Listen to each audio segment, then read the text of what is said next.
উলাইকা হুমুল মুমিনুনা হাক্কা লাহুম দারাজাতুন ইনদা রাব্বিহিম লাহুম দারাজাতুন ইনদা রাব্বিহিম ওয়া মাগফিরাতুন ওয়া রিজকুন কারীম। বলে এটা হাদিস বানান এর নাম হলো লাহুম দারাজাতুন ইনদা রাব্বিহিম। তাহলে রবের কাছে বলতে এই লোকদের বিশাল মর্যাদা আল্লাহ পাক দিয়েছেন। দারাজাতুন ইনদা রাব্বিহিম ওয়া মাগফিরাতুন।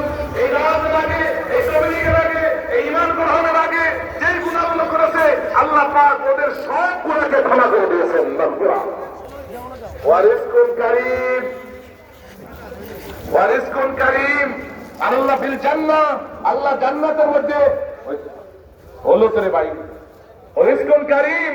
আর আল্লাহ পাক তাদের জন্য রয়ে গেছে, আল্লাহ পাক জান্নাতের মধ্যে রিজকে কারীমের ব্যবস্থা আল্লাহ পাক করে রাখছেন। এতক্ষণ কি বলেছে ভাই? বলছে ওরা মানুষ না, বলে যে ওরা গাফলতের জিন্দেগি যাপন করতেছে। উলাইকা হুমুল গাফিলুন।